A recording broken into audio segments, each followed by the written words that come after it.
हम सफ़र भी तुम ही हो, भाग दो। बहुत मेहरबानी होगी। सुबह से इसके लिए परेशान हो रही थी। पसीना पोंछते हुए संस्कृति ने कृतज्ञ स्वर में कहा, मेहरबानी की कोई बात नहीं, इंसान ही इंसान के काम आता है। बस इतना शुक्र मनाइए कि दवा वहाँ मिल गई, कहकर वह चला गया। करीब 2-3 घंटे बाद लौटा तो उसके चेहरे पर परेशानी की लकीरों के बावजूद खुशी थी। यह लीजिए, बड़ी मुश्किल से मिली है, मगर मिल गई है, यही बहुत है। बहुत बहुत शुक्रिया। कितने की है? संस्कृति का चेहरा भी खिल उठा। अरे नहीं, पैसे की ज़रूरत नहीं, आप पहले ये दवा खिलाइए मरीज को। उस दिन के बाद दोनों में बातचीत होने लगी। वह अपने भाई की देखभाल में लगा था और संस्कृति पति के लिए दौड़ भाग कर रही थी। दोनों का दर्द एक सा ही था। संस्कृति जब भी व्यतीत होती तो उसके कंधों पर सिर रखकर रो लेती। कोई चीज़ लानी होती तो प्रतीक लेकर आता। संस्कृति को घर छोड़कर भी आता प्रतीक, और यह सिलसिला कई दिनों तक चलता रहा। दोनों एक दूसरे के करीब आ गए। धीरे धीरे तकलीफ के इन दिनों में दो अजनबी एक बंधन में बनते जा रहे थे। उनके बीच एक अजीब सा आकर्षण भी आ गया जो दोनों के इस बंधन को मजबूत बना रहा था। एक दिन अविनाश का ऑक्सीजन लेवल काफ़ी घट गया। अस्पताल में ऑक्सीजन सिलेंडर नहीं था। तब प्रतीक ने यह जिम्मेदारी अपने ऊपर ले ली। पूरे दिन कड़ी मेहनत और धूप में लाइन में खड़ा रहकर ऑक्सीजन सिलेंडर लेकर ही लौटा था। उस दिन संस्कृति ने पूछा, आप मेरे लिए इतना कुछ कर रहे हैं, इतना ख्याल रखते हैं, मगर क्यों? मैं तो आपकी कुछ भी नहीं लगती, फिर बताओ न, ऐसा क्यों कर रहे हो? पहली बात, हर क्यों का जवाब नहीं होता। दूसरी बात, हम दोनों हमसफ़र नहीं है तो क्या हुआ, हम दर्द तो है ना। आपके दर्द को बहुत अच्छे से महसूस कर सकता हूँ। आपकी तकलीफ़ देखकर मुझे दुख होता है, इसीलिए मैं आपकी मदद करना चाहता हूँ। एक अनकहा सा मगर मजबूत हाथ महसूस कर वह गर्मी के बीच भी मुस्कुरा उठी। धीरे धीरे अविनाश की तबीयत और भी बिगड़ गई और उसको वेंटिलेटर पर रखना पड़ा। अस्पताल में वेंटिलेटर्स की भी कमी थी। कई वेंटिलेटर्स खराब हो गए। बहदवास सी संस्कृति ने प्रतीक को फ़ोन लगाया तो पता चला उसके भाई को भी कहीं शिफ्ट करने की नौबत आ गई है। आप चिंता न करो संस्कृति जी, मैं अपने भाई को जिस अस्पताल में ले जा रहा हूँ, आपके पति को भी वहीं ले चलता हूँ। वहाँ वेंटिलेटर्स की सुविधा है, डॉक्टर्स भी है, अच्छे हैं। प्रतीक ने उसे ढांढस बंधाया और जल्दी से शिफ्टिंग की सारी व्यवस्था कर दी। शाम में सब निपट गया।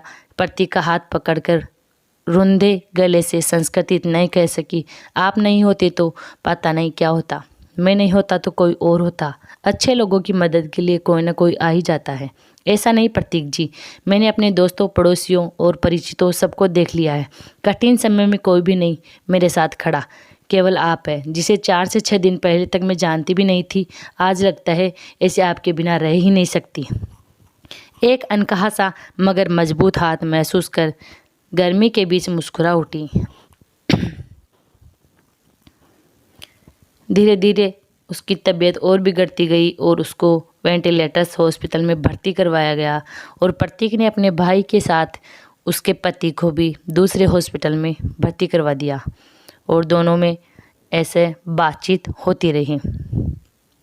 शाम में सब निपट गया और फिर एक दिन प्रतीक का हाथ पकड़कर वह संस्कृति रोने लगी और उसको बोला कि आपको बहुत बहुत धन्यवाद, आप नहीं होते तो पता नहीं मेरा क्या होता।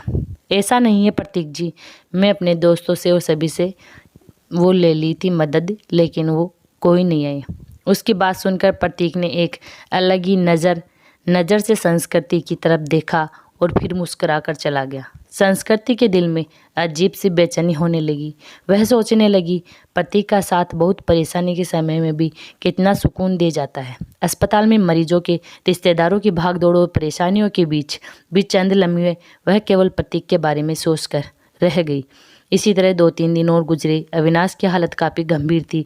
एक दिन सुबह सुबह संस्कृति को सूचना मिली कि उसके पति की मृत्यु हो गई है। एक पल में संस्कृति को लगा जैसे अधूरी सी रह गई है, सब कुछ छिन गया। प्रतीक ने जितना हो सका उसको धैर्य बंधाया और अब वह अपने पति की अंतिम विदाई कैसे करे, उसमें भी प्रतीक ने उसका काफ़ी साथ दिया। इस वक्त भी प्रतीक ही उसके काम आया। मुश्किल की इस घड़ी में सबसे पहले उसने संस्कृति को शांत कराया, फिर उसके पति को शमशान तक ले जाने का सही इंतजाम कराया। संस्कृति के साथ वह शमशान तक गया, फिर संस्कृति को उसके घर छोड़ने आया। संस्कृति लगातार रो रही थी, उसके हाथ पैर काँप रहे थे। प्रतीक समझ रहा था कि उसकी तबीयत खराब है, वह अकेली है, सो अपने खाने पीने को लेकर लापरवाह रहेगी तो तबीयत खराब होगी। तब प्रतीक ने हाथ फेर धोकर कपड़े बदलकर उसको रसोई में प्रवेश किया। सबसे पहले चाय बनाई, संस्कृति के साथ खुद भी बैठकर चाय पी। फिर संस्कृति को नहाने भेज खुद दाल चावल बनाने लगा। संस्कृति को खाना खिलाकर उसके लिए सब्जी, फल, दूध आदि का इंतजाम कर सांत्वना दे वह वापस लौट आया। 2-3 दिनों बाद संस्कृति थोड़ी सामान्य हुई और पति की मौत के सदमे से उभरी तो उसे प्रतीक की याद आई। प्रतीक उसके लिए अपनों से बढ़कर बन चुका था, मगर उसे पता नहीं था कि वह कहाँ रहता है, क्या जॉब करता है। बस एक फ़ोन नंबर था, उस पर फ़ोन मिलाया तो नंबर बंद आ रहा था। संस्कृति घबरा उठी, वह प्रतीक से संपर्क करना चाहती थी मगर ऐसा हो ना सका। 2-3 घंटे वह लगातार फ़ोन ट्राई करती रही मगर फ़ोन बंद ही आ रहा था। अब उससे रहा नहीं गया। कुछ सोचकर वह उसी अस्पताल में पहुंची जहां उसके पति और प्रतीक का भाई एडमिट थे। वह रिसेप्शन एरिया में घूम घूम कर प्रतीक को खोजने लगी क्योंकि अक्सर दोनों वहीं बैठे होते। फिर वह उसे खोजती हुई कैंटीन में भी चली गई। हर तरफ चक्कर लगाया फिर मगर प्रतीक कहीं नजर नहीं आ रहा था। थक कर वह वापस रिसेप्शन में आकर बैठ गई और उसे सोचने लगी अब क्या करे। तभी उसे वह नर्स नजर आई जिससे संस्कृति की जान पहचान हो गई थी। संस्कृति के पति की देखभाल भी वही नर्स करती थी। संस्कृति उसे अक्सर अम्मा कहकर पुकारा करती थी। नर्स ने प्रतीक को उसी के साथ कई बार देखा हुआ था। संस्कृति दौड़कर नर्स के पास गई, दुखी स्वर में नर्स से कहा, सॉरी बेबी, तुम्हारी पति को वह बचा नहीं पाए। जो लिखा था वह हो गया। अब बताओ अम्मा, आपको प्रतीक याद है जो अक्सर मेरे साथ होता था? उसके भाई का इलाज चल रहा था। हाँ बेबी, उसके भाई की भी मृत्यु हो गई, वह खुद भी एडमिट है। उसे भी कोरोना की बीमारी ने चपेट में ले लिया है और तुम्हारे पति वाले बेड पर ही वह 125 नंबर बेड पर है। सच अम्मा, आप उसे पहचानती हो ना? हाँ बेबी, पहचानती हूँ। मेरी बहुत हेल्प करता था वह। हेल्प करने वाले कोई नहीं, अकेला है वह। मैं हूँ अम्मा। अब उसके लिए किसी चीज़ की ज़रूरत पड़े तो मुझे बताना, उसके लिए अटेंडेंस के रूप में अपना नाम लिखवा देती हूँ। ठीक है बेबी, मैं बताती हूँ तुझे।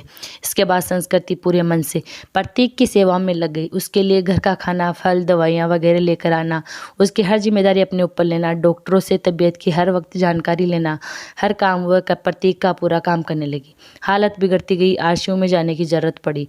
अस्पताल ने क्लर्क ने आगे फॉर्म बढ़ाया, मरीज के साथ क्या संबंध है ये लिखकर हस्ताक्षर करना है। संस्कृति कुछ पलों के लिए सोचती रही, फिर क्या लिखे इसके लिए उसने खाली जगह पर पत्नी लिखकर साइन कर दिया और क्लर्क को कागज थमा दिया। 2-3 दिन आईसीयू में रहकर प्रतीक की हालत में सुधार शुरू हुआ और उसे कोविड वार्ड से वापस शिफ्ट कर दिया गया। 7-8 दिनों तक लगातार सुधार होने और रिपोर्ट नेगेटिव आने के बाद उसे डिस्चार्ज भी कर दिया गया। इतने दिनों तक संस्कृति ने ही खाना पीना और नींद भूलकर उसकी दिन रात सेवा की थी। डिस्चार्ज वाले दिन वह बहुत खुश थी। उसने सीधा अपने घर के लिए कैब बुक किया और प्रतीक को अपने घर ले आई। प्रतीक ने टोका तो संस्कृति ने थोड़ी शरारती अंदाज में जवाब दिया, मैंने फॉर्म में एक जगह यह लिखकर साइन किया था कि मैं तुम्हारी पत्नी हूँ, इसलिए अब मेरा और तुम्हारा घर अलग अलग नहीं है बल्कि एक ही होगा। मगर संस्कृति, लोग क्या कहेंगे? लोगों का क्या है प्रतीक? जब मुझे ज़रूरत थी तो क्या लोग मेरी मदद के लिए आगे आए थे? नहीं न, उस वक्त तुमने मेरा साथ दिया, अब मेरी बारी है। इसमें गलत क्या है? कुछ थोड़ी ठीक हो जाती है तो फिर सोचेंगे क्या करना है। संस्कृति ने अपना फैसला सुना दिया। करीब 10 दिन संस्कृति ने अपना प्रतीक का ख्याल रखा, फिर उसे सेहत बहुत अच्छी हो गई और खुश रहने का प्रयास करने लगे। संस्कृति एक संयुक्त परिवार से संबंध रखती थी। ससुराल में धन संपत्ति की कमी नहीं थी। वह घर में भी पति के साथ उसके नाम हो चुका था। पति ने उसके लिए काफ़ी संपत्ति और गहने भी छोड़े थे। बस एक हमसफ़र की कमी थी जिसे प्रतीक पूरा कर सकता था। उस दिन शाम में संस्कृति ने प्रतीक के हाथों को हाथ में थमाकर, जो बात मैंने अनजाने ही उस फॉर्म में लिखा, क्या उसे हकीकत का रूप नहीं दे सकते? क्या मैं तुम्हें अपने हमदर्द साथ साथ हमसफ़र के रूप में भी स्वीकारता हूँ? मुझे लगता है संस्कृति की अब यह बात कहना फिजूल है। मतलब, संस्कृति ने कहा, मतलब यह है कि तुम ऑलरेडी मेरी हमदर्द और हमसफ़र बन चुकी हो। हम हमेशा साथ रहेंगे। तुमसे बढ़कर कोई और मेरा ख्याल रख सकता है? ये है। प्रतीक ने संस्कृति को गले से लगा लिया। दोस्तों, इस वीडियो को लेकर आपकी क्या राय है? कमेंट बॉक्स में कमेंट करके ज़रूर बताइएगा। वीडियो को लाइक शेयर कीजिए।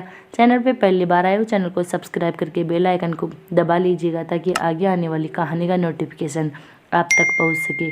वीडियो देखने के लिए धन्यवाद।